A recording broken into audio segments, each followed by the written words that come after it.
இன்றைக்கி புதுவிதமான சுவையில் மைசூர் போண்டா செய்ய போகிறேன்.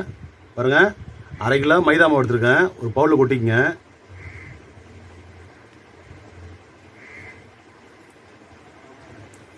இது கூடவே நறுக்கி வச்சுக்கிற ஒரு 4 பச்சை மிளகாய் அதையும் இதில் போட்டுங்க.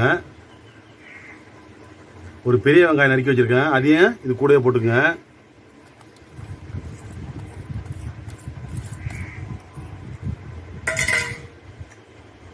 மோர் ஒரு 50 ml, புளிச்ச மோராக இருந்தாலும் பரவாயில்ல, எப்படி இருந்தாலும் எடுத்துங்க.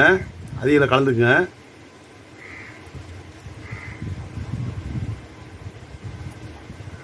இது கூடவே ஒரு 100 ml சுத்தமான தேங்காய் பால், இதையும் இதில் கலந்துக்குங்க. இந்த தேங்காய் பால் எது கலக்குறேன்னா, மாவுலாம் பிசையும் போது சூடாக எண்ணெய் 2 ஸ்பூன் ஊற்றுவாங்க. அதுக்கு போல தான் இந்த தேங்காய் பால் நல்லா சாஃப்டாக இருக்கும் போண்டா. பிணைஞ்சிக்கிட்டு கடைசியாக பார்த்துட்டு ஊற்றிக்கலாம். இப்போ தேவையான அளவு உப்பு போட்டுங்க.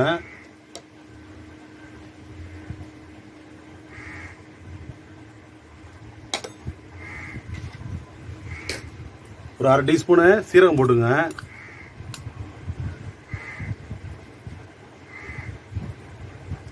சேர்த்து எல்லாத்தையும் ஒன்றா நல்லா பிணைஞ்சி விட்ருங்க. நல்லா கட்டி இல்லாத நல்லா பிணைஞ்சிருங்க. மிச்சம் இருக்கிற இந்த தேங்காய் பாலையும் ஊற்றிருங்க. அப்படி பத்தலைன்னா கடைசியாக தண்ணி கூட கலந்துக்கலாம். இந்த தேங்காய் பால் தான் ஒரு புதுவிதமான டேஸ்ட் கொடுக்கும். நீங்கள் வேணா ஒரு முறை போய் செஞ்சு பாருங்கள். செஞ்சு பார்த்துட்டு கமெண்ட் பண்ணுங்கள். போண்டா செஞ்சு தட்டில் வச்சதுமே காலியாகிடும், அவ்வளோ டேஸ்ட்டாக இருக்கும்.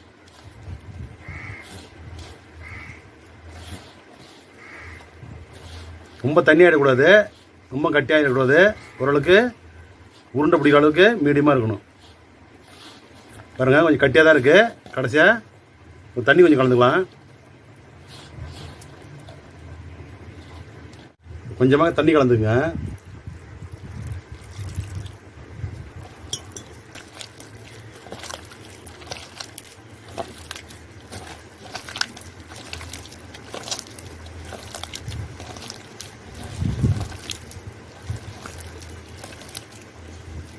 கொஞ்சம் கலந்துங்க.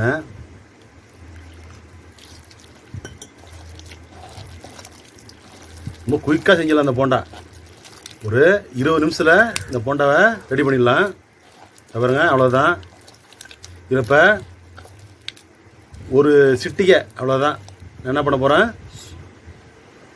சோடாப்பு சேர்க்க போகிறேன். சோடாப்பை பேக்கிங் சோடா இதில் கலந்துக்குங்க. ஏன்னா அப்போ தான் போண்டா நல்லா உப்பி வரும். நல்லா கலந்து விடுங்க. அவ்வளோதாங்க. மாவு இந்த அளவுக்கு இருக்கணும். அப்போ தான் போண்டா போடுறதுக்கு கரெக்டான பதம் இதுதான். உப்பு வேணால் செக் பண்ணிங்க. உப்பு உங்கள் விருப்பம்தான், கரெக்டான அளவுக்கு போட்டுங்க.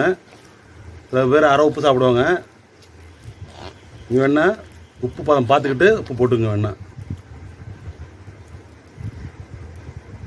போண்டாவுக்கு மாவு ரெடி பண்ணி வச்சுட்டேன். இது ஒரு 10 - 20 நிமிஷம் அப்படியே ஊறட்டும். அதுக்குள்ளே நம்ம வானலில் வச்சு எண்ணெயை சூடு பண்ணிக்குவோம். பாருங்கள், வானலில் ஒரு 1/2 லிட்டர் கடலை எண்ணெய் நல்லா சூடு பண்ணியிருக்கேன். இப்போ மாவை எடுத்து ஒவ்வொரு போண்டாவை அப்படியே ஒன்று ஒன்றா போட்டு எடுத்துருங்க.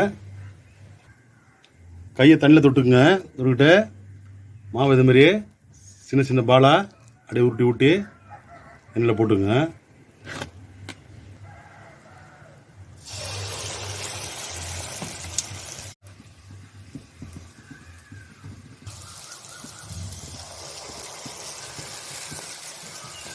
ரொம்ப மீடியமாக வச்சுக்கங்க.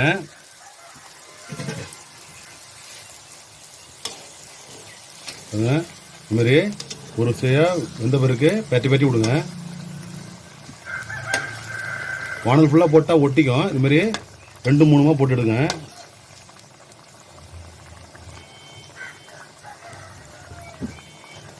ஸ்டவ்வை மீடியமாகவே வச்சுக்கங்க. ஏன்னா மேல் பக்கம் மட்டும் வெந்துடும், உள்ள மாவாகவே இருக்கும். அதனால் ஸ்டவ்வை மீடியமாக வச்சு ஒரு போண்டா போட்டுடுங்க. பாருங்க, போண்டா நல்லா வெந்துருச்சு பாருங்க. இப்போ எண்ணெய் வடிகட்டு அப்படியே எடுத்துருவோம். ஒரு 5 நிமிஷம் வந்தால் போகிறோம், கரெக்டாக இருக்கும். ரொம்ப கரு விட்றாதீங்க. இது மாதிரி எல்லா மாவையும் போட்டு போட்டு எடுத்துருங்க.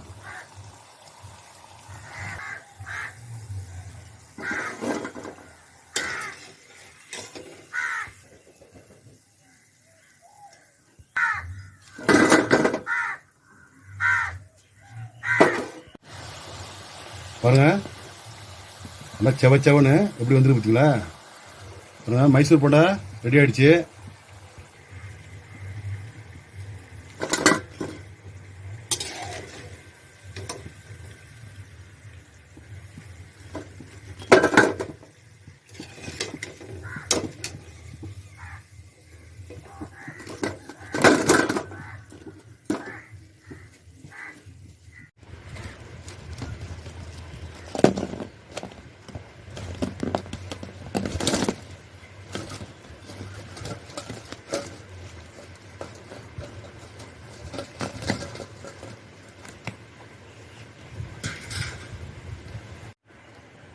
பாருங்க, இந்த போண்டா தேங்காய் சட்னி தக்காளி சட்னிலாம் சூப்பராக இருக்கும். இதுமாரி ஈவினிங் டயத்தில் செஞ்சு பாருங்கள். நல்லா காரமாக சட்னி வச்சு சாப்பிட்டு பாருங்கள். சாப்பிட்டு பார்த்துட்டு கமெண்ட் பண்ணுங்கள்.